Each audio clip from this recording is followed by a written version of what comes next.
નીલકંઠ વિદ્યાલય YouTube ચેનલમાં દરેક વિદ્યાર્થીઓનું સ્વાગત છે. ધોરણ 9 સોશિયલ સાયન્સ સામાજિક વિજ્ઞાન આપણે જોઈ રહેલા છીએ. પાઠ નંબર 7ની અંદર જે સ્વાતંત્ર્યોત્તર ભારત, આઝાદી પછીનું ભારત કેવું ભારત છે અને આપણું સ્વપ્ન કેવું હતું કે કેવા ભારતને આપણે જોવા માંગીએ છીએ. દેશ અંગ્રેજોના ગુલામીમાંથી મુક્ત તો થઈ ગયો. 562 છે દેશી રજવાડાઓ છે, રાજ્યો છે, એનું વિલીનીકરણ થઈને એક અખંડ ભારતનું નિર્માણ પણ થઈ ચૂક્યું હતું.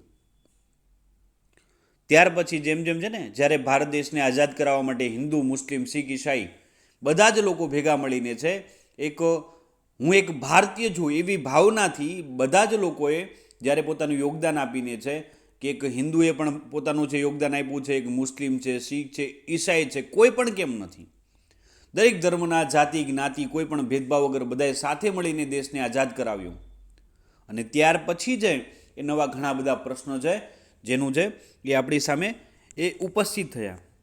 રાજ્ય નિર્માણને લઈને છે, કોઈ નાની મોટી બાબતોને લઈને છે, ભાષાવાર રાજ્યોને લઈને છે, ઊંચ નીચના ભેદભાવો છે, જેને આપણે કહીએ ને કે 4 વર્ણ વ્યવસ્થાથી એમાં પણ ફેરફાર થયા કે બ્રાહ્મણ, ક્ષત્રિય, વૈશ્ય અને શૂદ્ર છે, કોઈને ઊંચી જાતિ ગણે છે, કોઈને નીચી જાતિ ગણે છે, કોઈનું માન તો કોઈનું અપમાન, બધા જ પ્રશ્નોનો આપણે સામનો કરવો પડ્યો. ભાષાવાદ એ છે. હવે આપણો આજનો જે ટોપિક છે એ ભાષા, ધર્મ અને જાતિ છે વગેરે છે, જેની અંદર ભાષા જોઈએ આપણે કે ભાષાવાદે પ્રાદેશિકવાદને ઉત્તેજન આપ્યું. ઉત્તર ભારતમાં હિન્દી ભાષા તો દક્ષિણ ભારતમાં બિન હિન્દી ભાષાથી પ્રદેશવાદની માંગણી તીવ્ર બની છે કે જેવી જેની ભાષા છે તે પ્રકારના નવા રાજ્યની ઘોષણા કરો છે. નીચે બધી છે એ દ્રવિડ કુળની ભાષા ચાલતી. દક્ષિણ ભારતમાં કઈ? દક્ષિણ ભારતની મુખ્ય ભાષાઓ કઈ છે? દ્રવિડ કુળની ભાષાઓ છે. દક્ષિણ ભારતમાં જાઓ તો એની મુખ્ય ભાષાઓ છે તમિલ, તેલુગુ, કન્નડ અને મલયાલમ છે, જેને દ્રવિડ કુળની ભાષા તરીકે ઓળખવામાં આવે છે. અને દ્રવિડ કુળની ભાષાઓમાં સૌથી પ્રાચીન ભાષા કઈ? આવો પ્રશ્ન પૂછાય. આ ધોરણ 10માં આવશે, પણ છતાં અત્યારથી કહું કે દ્રવિડ કુળની ભાષાઓ કેટલી? તો 4: તમિલ, તેલુગુ, કન્નડ અને મલયાલમ છે.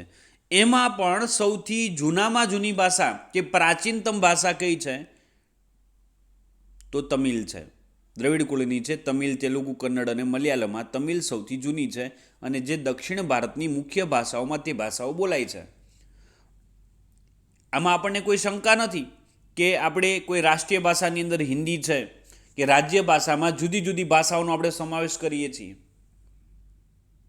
પણ છતાં પણ છે એ ભાષાવાર રાજ્યોની પણ છે નિમણૂક માટેના પણ ઘણા પ્રશ્નો ઊભા થયા તે સમયે જોવા મળતા હતા. તો ભારતમાં પ્રદેશવાદની ઉગ્રતા, તો દેશમાં ભાષાવાર રાજ્યોની પુનઃરચના કરવા રચાયેલા પંચની, તો જે પંચ હતું સ્ટેટ રીઓર્ગેનાઇઝેશન કમિશનની ભલામણો મુજબ કેટલાક ફેરફાર સાથે ઘડાયેલા ધારા અને તેના અમલ કરાયા પછીના પણ જે સમયમાં જોવા મળી એ ભાષાવાર રાજ્યની નિમણૂક કરો કે જ્યાં જેવી ભાષા બોલાય છે તે પ્રકારના એક અલગ રાજ્યની ઘોષણા કરો.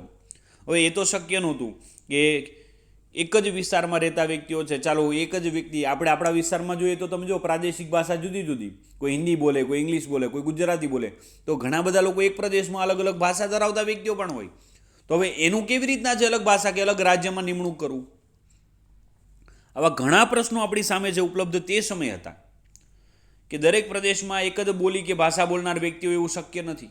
માટે પછી છે એ ભાષાવાર રીતે છે કોઈ પણ રાજ્ય છે એની કોઈ પણ નિમણૂક કરવું પણ થોડુંક અઘરું હતું, અશક્ય નહોતું. અઘરું, કોઈ પણ બાબત, કોઈ પણ પ્રશ્ન છે એ અશક્ય નથી હોતા, હંમેશા માટે છે એ આપણી માટે શું હોય છે, ક્યાંક ને ક્યાંક હશે થોડાક અઘરા હોય છે. મને એક આ કહેતા એક કહેવત યાદ આવે છે, હું હંમેશા માટે ક્લાસમાં પણ બોલું છું. એક વાક્ય, કહેવત મતલબ કે એક વાક્ય મને યાદ આવે છે કે ચુનૌતી છે એ પહાડ નથી હોતી, ચુનૌતી છે એ પહાડ નથી હોતી, એ પહાડ પર રહેલા નાના મોટા કંકર છે. પહાડ તો તેની જગ્યાએ અડીખમ ઊભો છે, તમારે ત્યાં પહોંચવું છે ત્યારે તમને વચ્ચે રસ્તામાં કાંટા, પથ્થરો, કંકર છે એ તમને રોકે છે, પહાડ ક્યારેય રોકતો નથી. મતલબ કોઈ દિવસ છે આપણે એમ કહીએ ને કે પહાડ જેવડી મોટી ચુનૌતી છે, પણ ચુનૌતી ક્યારેય પહાડ જેવડી કે પહાડ નથી હોતો, તેની પર રહેલા નાના નાના છે વિચલનો છે જેને ખામીઓ કહેવાય તે હોય છે કે જે આપણને નડતરરૂપ બને છે અને જે આપણને આગળ વધતું છે અટકાવે છે. તો ઘણી વખત આપણે એને પાર કરી નાખીએ ને એટલે આપણી માટે જે આપણો લક્ષ્યાંક છે ને એ સહેલો થઈ જશે. જોઈએ છીએ ધર્મ અને જાતિ છે. ભારતમાં વિવિધ ધર્મ છે પાળતા લોકો વસવાટ કરે છે. કેટલાક રાજ્યોમાં કોઈ એક જ કોમની બહુમતીવાળી છે પ્રજા પોતાનો ધર્મ પાળી રહે છે. દાખલા તરીકે છે નાગાલેન્ડ, મિઝોરમ, મણિપુર, મેઘાલય, અરુણાચલ વગેરે તેમના છે રીત રિવાજો, પરંપરા, જીવનશૈલી અને વ્યવસાયમાં છે વિવિધતા રહેલી છે. આસામમાં છે બોડો જાતિના લોકો છે પોતાના અલગ પ્રદેશ માટે ઉગ્ર આંદોલન છે ચલાવી રહ્યા છે. ત્યાં ઉલ્ફા ઉગ્રવાદીઓ છે પણ સક્રિય છે. પ્રદેશવાદને લીધે પંજાબ અને હરિયાણાનું પણ વિભાજન થયું. આ રીતે છે બિહાર રાજ્યમાંથી જે ઝારખંડ, મધ્યપ્રદેશમાંથી છત્તીસગઢ, ઉત્તર પ્રદેશમાંથી ઉત્તરાખંડ જેવા નાના રાજ્યોની પણ રચના થઈ છે. હાલમાં મહારાષ્ટ્રમાંથી અલગ વિદર્ભ રાજ્ય છે એ રચવાની પણ છે એ માંગણી ચાલે છે. આમ એક જ પ્રદેશમાંથી બહુમતી ધરાવતી અને એક જ ભાષા બોલતી છે પ્રજા માટે પણ છે અલગ રાજ્યની માંગણી કરે છે. પોતાના પ્રદેશોનો જે વિકાસ કરે અને લાભ મેળવવા આંદોલનો કરે તે છેવટે જે દેશના હિતમાં નથી. હવે આ વસ્તુ કોઈ પણ છે ને દેશના હિતમાં ન કહી શકાય કે આંતરરાજ્યનું કોઈ પણ નિર્માણ કરો, એક રાજ્યમાંથી બીજા રાજ્યનું નિર્માણ છે એવું વિચારે છે કે નાનું રાજ્ય અને અલગ સ્વાતંત્ર્ય રાજ્ય હશે તેનો ફરક શું પડશે? તો કે આપણને અલગ ગ્રાન્ટ મળી શકે છે, અલગ અલગ નવા કોઈ બેનિફિટ છે, નવા રાજ્યના કોઈ વિકાસ માટે રૂપિયા છે. આમાં રાજકારણ પણ પોતાનો અગત્યનો કે અંગત ભાગ ભજવે છે. પબ્લિક છે નાસમજ હોય છે કેમ કે એને જે દિશામાં વાળે છે લોકો એ દિશામાં ચાલ્યું જાય છે ને ઘણા લોકો તો આંદોલનમાં જોડાય એને એ ખબર નથી હોતી કે આપણે શેનું આંદોલન કરીએ છીએ. તમે એને પૂછો ને કે તમે શા માટે આવ્યા છો તો કે એ ખબર નથી, આ બધા લોકોએ કીધું ને એટલે અમે જોડે જોડે આવ્યા છીએ. ઘણીવાર આવું પણ બનતું હોય છે કે પબ્લિક છે ને ક્યાંક ભોળી પણ છે ને પબ્લિકને એટલી સમજણમાં થોડોક એટલો બધો નથી. એને એવું કહે છે કે અહીંયા તમારો ફાયદો છે ને તમે આની માટે લડત કરો. એટલે પબ્લિક સમજ્યા વગર કે કોઈ પણ માણસ સમજ્યા વગર છે તેમાં સીધો ઝંપલાવે છે. એના તારણો કાઢતો નથી કે એને લઈને તમને કેટલો ફાયદો છે કે બીજાને કેટલો ફાયદો છે એવું નથી વિચારતો અને ખોટા આંદોલનો કે ઉગ્ર આંદોલનો કરીને દેશના વિકાસને અટકાવે છે. મારો પ્રશ્ન કોઈ વ્યક્તિગત નથી. આ હુલ્લડો થાય છે કે નાના મોટા કોઈ પણ છે આપણે બળવાખોરી પ્રવૃત્તિ થાય છે. આતંકવાદ અને બળવાખોરીમાં પણ છે ને તફાવત છે. બીજા કોઈ લોકો દ્વારા કોઈ પણ દેશ પર થતો છે કોઈ પણ આક્રમણ છે ને એ આતંકવાદ છે, પણ પોતાના જ લોકો દ્વારા જ્યારે દેશની વિરુદ્ધ થતું એ કરતું તો છે ને એને બળવાખોર કહેવાય છે. અસંખ્ય લોકોના વેપાર ધંધાને અસર કરે છે તો ઘણા લોકો બેરોજગાર બને છે. ઘણા લોકોને રોજનું લાવીને રોજ ખાતા હોય તો એને રોજીરોટીમાં પણ તકલીફ પડતી હોય છે. આવી આપણી છે ને અણસમજના કારણોસર થતી ભૂલો છે તે પણ દેશના વિકાસને રોકે છે જે આપણને જોવા મળે છે. સાથે જોઈએ છે ધર્મ જાતિને લઈને છે. ભારત બંધારણમાં છે સર્વભૌમ સમાજવાદી ધર્મનિરપેક્ષ લોકશાહી પ્રજા સત્તાક તરીકે જાહેર કરવામાં આવ્યો છે. રાજ્યોની પુનઃરચના વખતે પ્રાદેશિક છે એ ભાવના કરતાં સમગ્ર દેશની છે રાષ્ટ્રીય એકતાને છે વિચારી નિર્ણય લેવા જોઈએ. આપણે આપણું માત્ર એકનું ન વિચારવું જોઈએ, આપણે દેશનું વિચારવું જોઈએ. કાલે પણ એક વાક્ય હું બોલેલો કે ભલે હું ગુજરાતી છું એનું મને ગૌરવ તો હોય જ તે ન હોય નહીં, પણ છતાં મને એની કરતાં વધુ છે હું એક ભારતીય છું ને એમાં વધુ ગૌરવ થશે. કેમ કે ગુજરાત એક ભારતનો નાનકડો હિસ્સો છે જ્યારે ભારત છે એ સમગ્ર રાજ્યનો મેન હિસ્સો છે કે બધાને ભેગા કરીને એક રાજ્ય ભેગું થાય ને ત્યારે સમગ્ર ભારત દેશ બને છે. જ્યારે એક હાથમાં પણ તમે જુઓ કે 4 આંગળીને એક અંગૂઠો છે, જ્યારે 4 આંગળીને એક અંગૂઠો ભેગો થાય ને ત્યારે એક મુઠ્ઠી બને છે કે જે એની અંદર તાકાત ધરાવે છે. કે આંગળીની કોઈ તાકાત ન હોય કે 4 આંગળીની કોઈ તાકાત ન હોય, પણ 4 આંગળીને એની ઉપર અંગૂઠો જ્યારે ભેગો થાય ને એટલે એક મજબૂત છે એ આપણે મુઠ્ઠી બનાવી શકીએ છીએ. એમ જ છે બધા રાજ્યને જ્યારે ભેગા કરીએ ત્યારે એક મજબૂત દેશ બનાવી શકાય. પ્રાદેશિક અસમાનતા. ત્યારબાદ છે આપણી સામે આવેલો એક પ્રશ્ન કે જે છે પ્રાદેશિક અસમાનતા છે. વિદેશી શાસકોએ જ્યાં સુધી છે આર્થિક લાભ પ્રાપ્ત ન થાય ત્યાં સુધી ત્યાં આવા વિકાસાત્મક છે કાર્યો કર્યા નહીં. પરિણામે આવા વિસ્તારોમાં છે પ્રાદેશિક અસમાનતા વિકસી. હવે એને જ્યાં જ્યાં જરૂરિયાત હતી ત્યાં રેલવેની શરૂઆત કરી, નાની મોટી જ્યાંથી કોઈ પણ મળી શકે એવી કોઈ જમીનમાંથી મળતી સંપત્તિઓ, તો અંગ્રેજોએ ત્યાં પોતાનો ડેવલપમેન્ટ કે વિકાસ સાધ્યો હતો બધા જ વિસ્તારમાં નહીં. તો હવે એમના ગયા પછી એ વિસ્તારો તો છે એ સમૃદ્ધ જ છે, પણ જે વિસ્તારમાં કોઈ પણ અંગ્રેજોએ કે જ્યાં એને કોઈ ફાયદો નહોતો દેખાતો એવા વિસ્તારોમાં જ્યારે એને કોઈ પ્રક્રિયા કરેલી જ નહોતી તો એવા વિસ્તારો જેની પછાત વિસ્તારો રહી ગયા. તમને એક ઉદાહરણ આપીશ તો તમને આશ્ચર્યજનક લાગશે કે ભારતનું સૌથી ગરીબમાં ગરીબ કોઈ પણ રાજ્યનો એક ભાગ ગણાતો હોય ને તો મુંબઈ છે, ધારાવી મુંબઈ છે. એક સમય છે ને એ એશિયાની કે વિશ્વની કોઈ પણ ઝૂંપડપટ્ટી વિસ્તારમાં પણ તેનું નામ ગણાતું, ધારાવી મુંબઈ. તમે મુંબઈના ફોટા જ્યાં જ્યાં જોયા છે ને તમે છે ને ગગનચુંબી ઇમારતો જ જોઈએ છે, પણ એક બીજો ભાગ પણ છે મુંબઈનો કે ત્યાં તમે જોશો તો તમારી જ્યાં સુધી નજર પહોંચે ને ત્યાં સુધી માત્ર ઝૂંપડપટ્ટી છે, જેનું નામ આપવામાં આવ્યું છે ધારાવી મુંબઈ. એક બાજુ મુંબઈ છે ને બહુ જ સમૃદ્ધ છે કે તમારી નજર પહોંચે ને એટલી ઊંચી ઇમારતો છે, એક બાજુ એવી પણ નજર છે કે તમે જોશો તો એક ધારું તમે જોશો તો સીધી જ્યાં સુધી નજર પહોંચે ત્યાં સુધી માત્ર ને માત્ર ઝૂંપડપટ્ટી છે. અને પ્રાદેશિક અસમાનતા કહેવાય. નકર બોમ્બે એક જ છે, મુંબઈ એક જ છે, છતાં મુંબઈના બે ભાગ છે, એક મુંબઈ અને એક ધારાવી મુંબઈ. ભારત સ્વતંત્ર બન્યા પછી સામાજિક અને આર્થિક વિકાસ માટે આયોજન પંચની રચના કરવામાં આવી. યાદ રાખજો, આયોજન પંચનું નામ બદલવામાં આવ્યું છે. તમારી જાણ ખાતર વિદ્યાર્થીઓની સમજણ માટે આયોજન પંચનું નામ 2015માં છે ચેન્જ કરીને છે નીતિ આયોગ છે કે નીતિ પંચ તરીકે તેને ઓળખવામાં આવે છે. નરેન્દ્ર મોદી હસ્તક આયોજન પંચનું નામ બદલીને છે 9/2015 પછી હવે આયોજન પંચનું નવું નામ છે નીતિ પંચ તરીકે ઓળખવામાં આવે છે. સાથે જોઈએ છીએ તેનો મુખ્ય હેતુ જુદા જુદા પ્રદેશોની આર્થિક સહિત અન્ય ક્ષેત્રોમાં છે સમતોલ વિકાસ સાધવાનો હતો. પ્રદેશવાદના છે દબાણો, રાજકીય જે કારણોથી જે વિકાસ યોજનાઓ પોતાના પ્રદેશમાં લઈ જવાની છે ખેંચતાણ, વિકાસ માટેના સ્ત્રોતો વગેરે અનેક પરિબળો છે એ ભાગ ભજવતા રહ્યા. આથી સમતોલ વિકાસની બાબતોમાં અસમાનતા પ્રવૃત્તિ જોવા મળી છે. બધા રાજકારણીઓ વ્યક્તિઓ વિચારે કે હું મારા રાજ્યનો વિકાસ કરી નાખું, મારા વિસ્તારનો વિકાસ કરી નાખું. સરકાર ગ્રાન્ટ પણ આપે છે, પણ તે ચોપડે પાસ થાય છે. વાસ્તવિકતામાં છે જેટલી ગ્રાન્ટો પાસ થાય છે અને બધા લોકો જાણે જ છે પણ કોઈ લોકો બોલશે નહીં, જેટલી કિંમતો છે એ સરકારના ચોપડે મંજૂર થાય છે એટલી વાસ્તવિકતામાં ક્યારેય મંજૂર નથી થતી, કે લોકો સુધી એટલું છે એની રકમ કે એની કિંમત નથી પહોંચતી હોતી. નકર ભારત એક એટલું સક્ષમ દેશ છે કે જેને કોઈની જરૂરિયાત નથી, કોઈની મદદની જરૂરિયાત નથી, આપમેળે પણ છે એ ઝડપથી એટલો વિકાસ સાધીને છે પોતાની મેળે છે ને ઊભું થઈ શકે એવું રાષ્ટ્ર છે. ત્યારબાદ જોઈએ કે આમ દેશમાં વિકસિત, મધ્ય વિકસિત અને અલ્પ વિકસિત છે એ રાજ્યો જોવા મળે છે.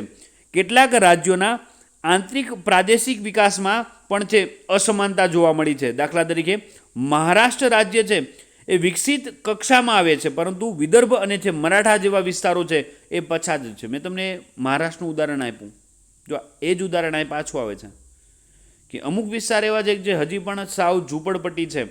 આંધ્રપ્રદેશ રાજ્યમાં છે રાયલસીમા છે તેમજ તેલંગાણા રાજ્યના કેટલાક વિસ્તારોમાં અલ્પ વિકસિત છે. કેટલાક રાજ્યો કૃષિ વિકાસમાં તો કેટલાક ઔદ્યોગિક વિકાસમાં વિશેષ આગળ છે. આમ રાજ્યો વચ્ચેની અસમાનતા માટે પણ ઘણા કારણો જોવા મળે છે.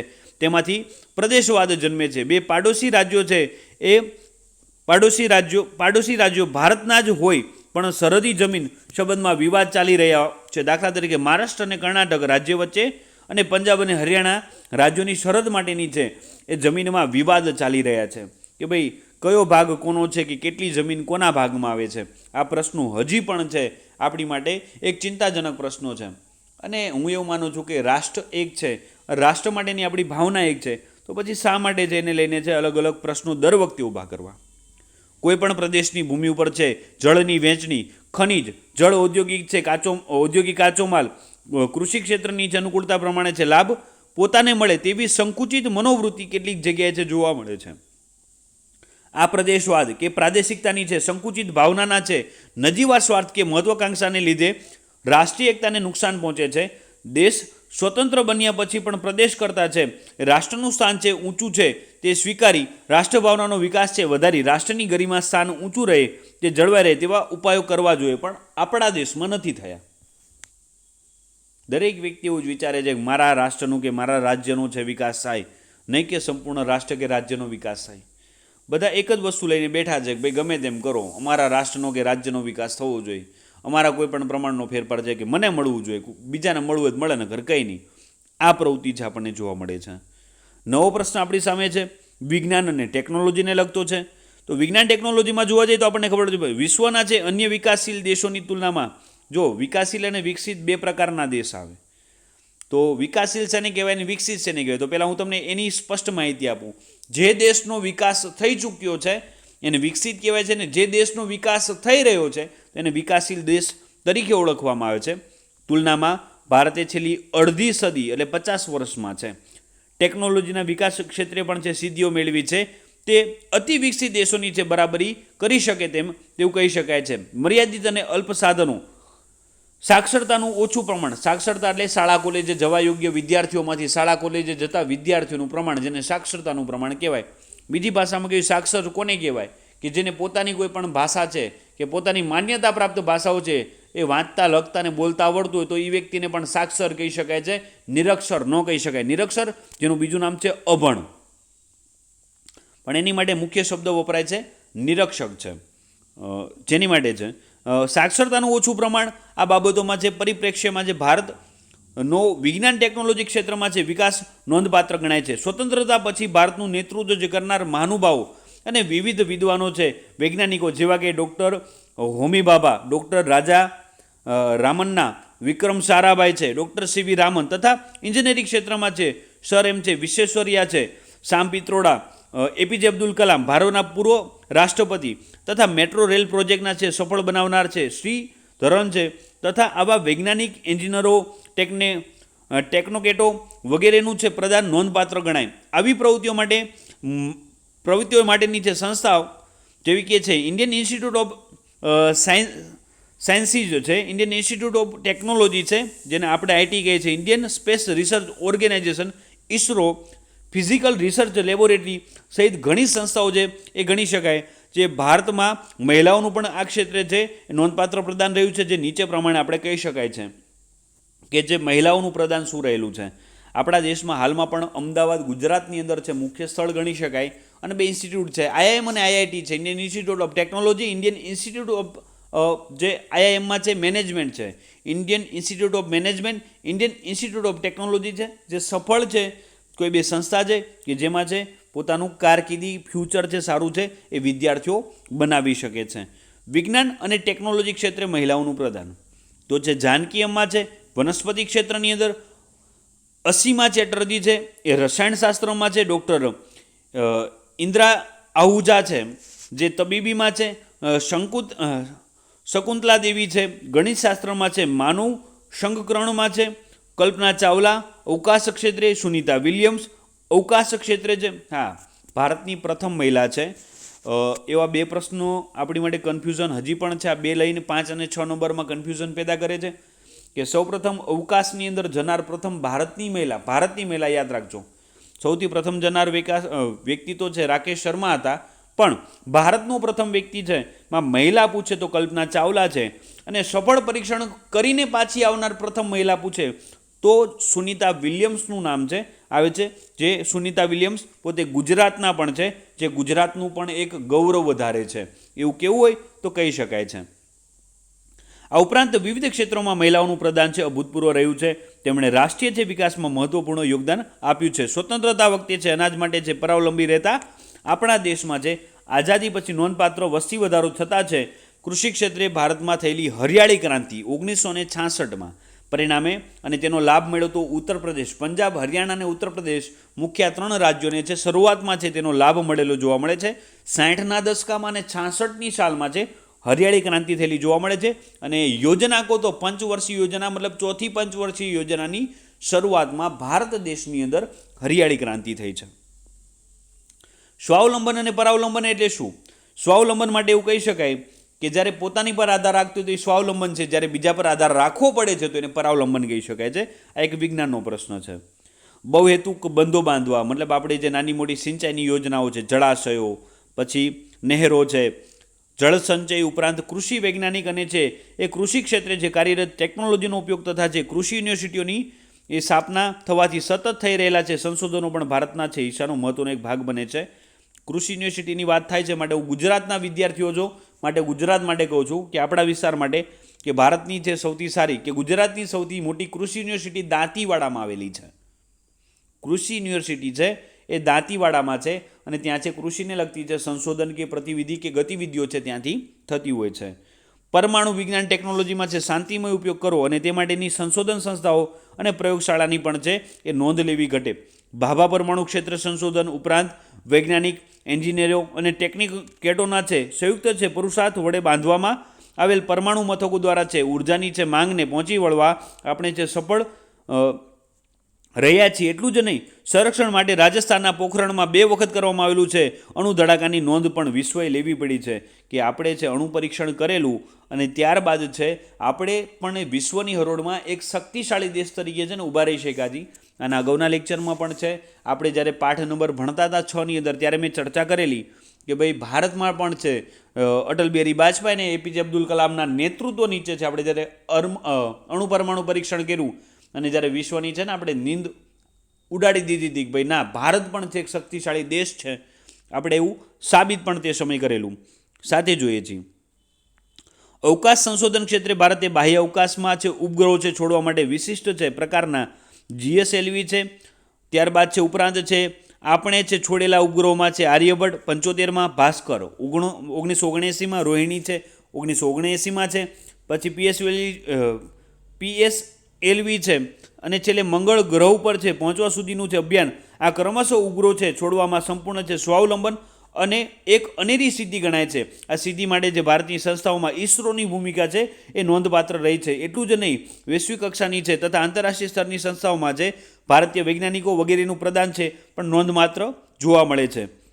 સંદેશા વ્યવહાર ક્ષેત્રે telephone, computer, internet, mobile phone, smartphone, tablet, fax, email, Twitter અને કોમ્પ્યુટર, વોટ્સએપ છે દ્વારા ભારત વિશ્વના છે અન્ય પ્રગતિશીલ દેશોની હરોળમાં આવી ગયું છે.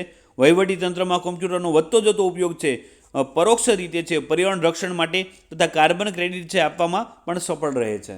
આ બધી જ પ્રવૃત્તિ આપણને આપણી સિદ્ધિ બતાવે છે કે ભારત દેશ કેટલું સમૃદ્ધ થઈ રહ્યું છે, ભારત દેશ કેટલું ઝડપથી છે પોતાની પ્રગતિ કરીને આગળ વધી રહ્યું છે. આ એના પુરાવા છે, આ એની માહિતી છે કે આ રોહિણી, ભાસ્કર, આર્યભટ્ટ છે કે PSLV હોય કે GSLV હોય કે જેને આપણે લોકોએ લોન્ચ કરીને છે આપણે લોકોએ ટેકનોલોજી ક્ષેત્રે પણ પ્રગતિ સાધી છે. નીચે છેલ્લો ફકરો જોઈએ છે કે ઉદ્યોગો, ઉર્જા, કૃષિ અને આરોગ્ય વગેરે ક્ષેત્રોમાં છે બાયોટેકનોલોજીનો પણ છે ઉપયોગ અને તેમાં સતત થઈ રહેલા સંશોધનો અને વિકાસ રિસર્ચ એન્ડ ડેવલપમેન્ટનો છે લીધે છે ડિજિટલ ઇન્ડિયા, મેક ઇન ઇન્ડિયાના સૂત્રો પ્રસિદ્ધ બની રહ્યા છે. દરિયાઈ સંશોધન ક્ષેત્રે છે વિકાસના પ્રયાસો, માનવ સંશોધનના ક્ષેત્ર શ્રેષ્ઠતમ છે ઉપયોગોનો છે પ્રયાસો, રસ્તાઓ અને બંદરોના વિકાસ તથા શિક્ષણ અને આરોગ્ય ક્ષેત્રે માનવ જીવનના સર્વાંગી વિકાસ માટે થઈ રહેલા પ્રયાસો છે એ સીમાચિહ્ન રૂપ છે. સંયુક્ત રાષ્ટ્ર UN દ્વારા છે 21મી જૂનનો દિવસ છે વિશ્વ યોગ દિન તરીકે ઉજવવાનો નિર્ણય એ ભારતના ઉજ્જવળ ભવિષ્યનું પણ દર્શન કરાવે છે. આપણે બધા લોકોએ જોયું છે કે 21મી જૂનના દિવસે છે આપણે લોકોએ છે એ યોગ દિવસ ઉજવીએ છીએ. સમગ્ર વિશ્વના લોકો પણ છે એને યોગ દિવસ તરીકે પણ ઉજવી રહ્યા છે અને યોગ છે સ્વાસ્થ્ય માટે ખૂબ સારી વસ્તુ છે, દરેકના જીવન માટે પણ ઉપયોગી છે.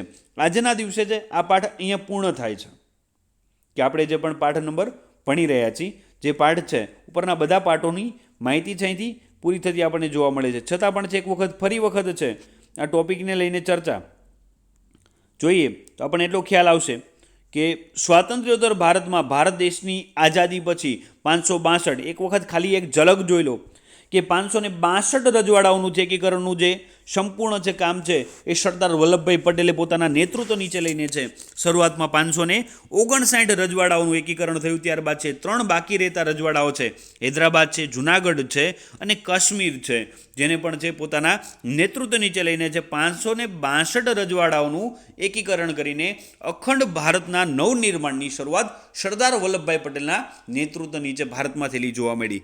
સમયની સાથે છે ફ્રેન્ચ અને પોર્ટુગીઝના હસ્તકના સંસ્થાનો પણ છે એ ભારત સંઘમાં જોડાય, મતલબ કે એને પણ છે એ આપણા સરકારના પ્રયત્નો દ્વારા છે કે આપણા ક્રાંતિકારી પ્રયત્નો દ્વારા છે કે સરકારના નીતિ નિયમોને ધ્યાનમાં લઈને છે એને પણ ભારત સાથે ભેળવવામાં આવે છે. ગોવા, દીવ, દમણનું પણ જોડાણ ભારતમાં થાય છે. ભાષાવાર કે કોઈ પણ અન્ય રીતે છે એ નવા રાજ્યોની રચના કરવામાં આવી. સમય સાથે છે તો કોઈ ભાષાવાદને લઈને ઘણા પ્રશ્નો ઊભા થયા, આપણને બધી ખબર છે. ધર્મને લઈને છે, ભાષાને લઈને છે, અલગ અલગ નવા રાજ્યોનું નિર્માણ, રાજ્યોમાંથી આંતરરાજ્યનું નિર્માણ છે વગેરે પ્રશ્નો પણ આપણને છે એ જોવા મળે છે કે એક પછી એક છે ઘણા બધા પ્રશ્નો છે ભાષાને લઈને છે કે હિન્દી ભાષી છે કે દક્ષિણની અંદર છે બિન હિન્દી ભાષી છે. તો દક્ષિણની અંદરની પણ મેં વાત કરી કે દક્ષિણમાં છે એ દ્રવિડ કુળની ભાષા બોલે છે. દ્રવિડ કુળની ભાષા એટલે 4 ભાષા છે. કઈ છે? તમિલ, તેલુગુ, કન્નડ અને મલયાલમ. એમાં પણ સૌથી જૂનામાં જૂની ભાષા કઈ? તો કે તે છે એ દ્રવિડ કુળની સૌથી જૂનામાં જૂની પ્રાચીનતમ ભાષા છે એ તમિલ ભાષા છે, જે દક્ષિણ ભારતમાં સૌથી વધુ બોલાય છે, જે આપણને જોવા મળે છે. ધર્મ જાતિ છે, પ્રાદેશિક અસમાનતા છે, કે જ્યાં અંગ્રેજોને છે ફાયદો દેખાતો ત્યાં તેને પોતાનો વિકાસ કરેલો. હવે એમના ગયા પછી જે વિસ્તારમાં તેને કોઈ ફાયદો નહોતો તે વિસ્તારનો એને વિકાસ નહોતો કર્યો, જેના કારણે અમુક રાજ્યો છે એ સમૃદ્ધ રાષ્ટ્ર તરીકે, રાજ્ય તરીકે છે એ ઉભરીને બહાર આવ્યા, ત્યારે અમુક રાજ્યનો છે સંપૂર્ણ વિકાસ પણ થયેલો જોવા મળતો નહોતું. વિજ્ઞાન ટેકનોલોજી ક્ષેત્રે થયેલી પ્રગતિ છે, અલગ અલગ મહિલાઓનું પ્રદાન, આવી રીતે છે આપણે આપણા દેશને આઝાદ કરાયો છે અને ભારતને છે એ સંપૂર્ણ અત્યારે પોતાના સ્વાવલંબન તરફ જઈ રહ્યો છે. હજી એવું ન કહી શકાય કોઈ પણ દેશ છે સ્વાવલંબન નથી ધરાવતો. એનું કારણ છે કે કોઈને કોઈ વસ્તુ માટે ટેકનોલોજી કે આપણી માટે જેમ કે પેટ્રોલિયમ છે, કોઈને કોઈ વસ્તુ માટે કોઈનો આધાર રાખવો પડે છે.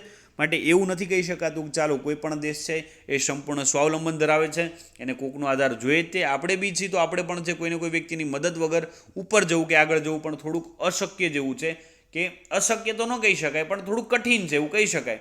તો આ પણ આપણને જોવા મળે છે. હવે પછીના લેક્ચરમાં આપણે લોકો જોશું આગળનું કોઈ પણ છે એ બંધારણના પાઠો છે એના વિશેની માહિતી પણ છે. હવે પછી આપણે લોકો માહિતી વિસ્તૃતમાં મેળવીશું.